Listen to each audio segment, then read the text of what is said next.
सतीश भोसले उर्फ खोक्याला घेऊन पोलीस बीडकडे रवाना झालेले आहेत आणि सतीश भोसलेला उत्तर प्रदेशच्या प्रयागराजमधून अटक करण्यात आली आहे। सतीश भोसलेला आज प्रयागराजमधून आधी मुंबईला आणण्यात आलं आणि मुंबईमधून विमानानं संभाजीनगरला नेलं।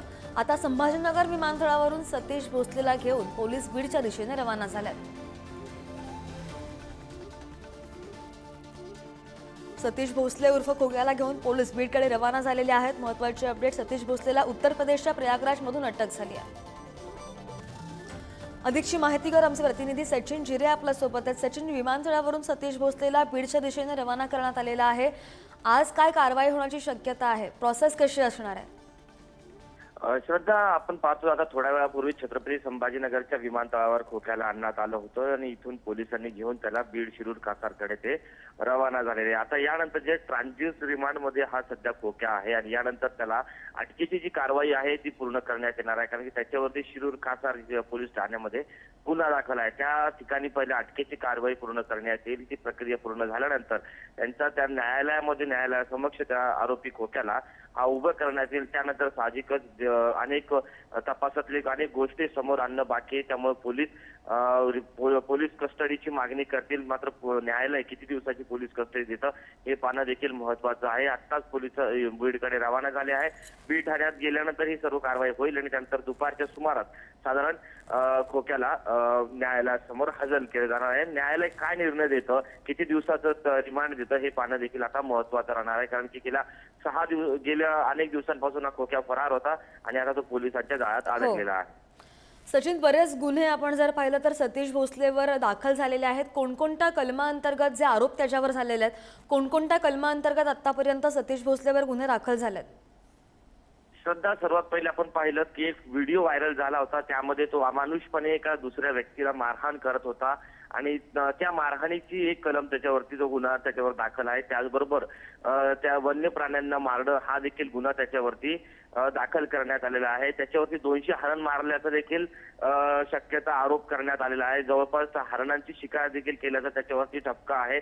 त्याचबरोबर इतर पैसे सावकारीचा देखील आरोप त्याच्यावरती आहे। असे अनेक गुन्हे त्याच्यावरती दाखल करण्यात आलेले आहे। कालच आपण पाहिलं त्याचं अनधिकृत बांधकाम देखील पाडण्यात आलं होतं। असे अनेक जे गुन्हे आहेत त्याच्यावरती दाखल आहे। एक नंतर एक गुन्हे त्यावरती समोर येत आहेत। आता हे सर्व जी प्रकरणं आहे ही न्यायालयासमोर पोलीस ठेवणार आहे। त्यानंतर या सर्व प्रकरणाची चौकशी करण्यासाठी आता पोलीस कोठडी मागितली जाणार आहे। नेमकं किती दिवसाची पोलीस कोठडी मिळते आणि त्या पोलीस कोठडीमधून काय नेमकं बाहेर पडतं हे देखील सर्व पाहणं गरजेचं आहे।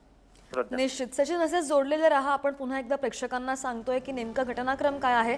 सतीश भोसले उर्फ खोक्याला घेऊन पोलीस आता बीडकडे रवाना झालेले आहेत आणि हीच ती दृश्य आपण सध्या स्क्रीनवर पाहतोय।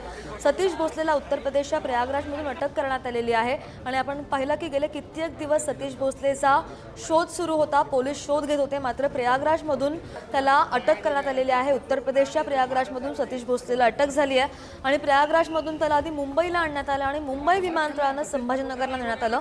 आता संभाजीनगर विमानतळावरून सतीश भोसलेला घेऊन पोलीस बीडच्या दिशेने रवाना झालेले आहेत। त्याची पोलीस कोठडी मागण्यात आलेली आहे आणि जेव्हा विमानतळावरून सतीश भोसलेला घेऊन जात होते पोलीस बीडच्या दिशेनं, त्यावेळची ही दृश्य आपण सध्या स्क्रीनवर पाहतोय आणि आज त्या संदर्भात सुनावणी होईल। काय न्यायालय निर्णय देतं, काय सुनावणी करतं ते सुद्धा पाहणं महत्त्वाचं असेल।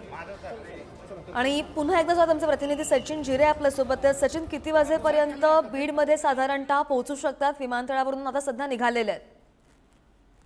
श्रद्धा, आता निघून इथून साधारण काही मिनिटेच होत आहेत आणि जवळपास आपण जर विचार केला तर 9 वाजेच्या दरम्यान, 8 ते 9 वाजेच्या दरम्यान हे शिरूर कासारमध्ये पोहोचतील आणि त्यानंतर ही जी प्रक्रिया आहे ती पूर्ण करून तातडीने न्यायालयासमोर हजर केलं जाणार आहे। कारण की आपण पाहतो की एक संतप्त भावना बीडमध्ये आहे खोक्याच्या विरोधात। आपण बंद देखील पाळण्यात आला होता, हजारोच्या संख्येने लोक आंदोलन करण्यासाठी रस्त्यावर देखील उतरले। त्यामुळे काही अनुचित प्रकार घडू नये यासाठी कडेकोट पोलीस बंदोबस्तामध्ये खोक्याला साधारण 12 ते 2च्या दरम्यान न्यायालयामध्ये हजर केलं जाणार आहे। यामध्ये अजून एक गोष्ट आहे की जी अनिश्चित आहे, की निश्चित नाहीये, की जी खोक्याला शिरूर कासारच्या न्यायालयामध्ये घेऊन जाणार की मग मध्ये बीडमध्ये घेऊन जाणार। आपण पाहिलं वाल्मिक कराड प्रकरणामध्ये एक वेळेस केज न्यायालयामध्ये घेऊन गेलं होतं, नंतर दुसऱ्यांदा जे आहे ते बीडच्या न्यायालयामध्ये आणणार होतं। अशाच काही कायदा व सुव्यवस्थेचा प्रश्न निर्माण होऊ नये असे त्यामुळे पोलीस देखील कधी कधी न्यायालयाला विनंती करत असतात. त्यामुळे या प्रकरणात देखील तसं होतं का की बीड न्यायालयामध्ये खोक्याला घेऊन जातात की मग शिरूर कासार न्यायालयामध्ये त्याला न्यायालयासमोर हजर केलं जातं हे पाहणं देखील महत्वाचं राहणार आहे. कारण की कायदा सुव्यवस्थेचा प्रश्न निर्माण होऊ नये यासाठी असे निर्णय पोलीस घेत असतात न्यायालयाला विनंती करून. अगदी सतीश भोसलेला महाराष्ट्रामध्ये आणण्यात आलेला आहे आणि याचे सगळे अपडेट सचिन घेत राहू. धन्यवाद दिलेल्या सविस्तर माहितीसाठी.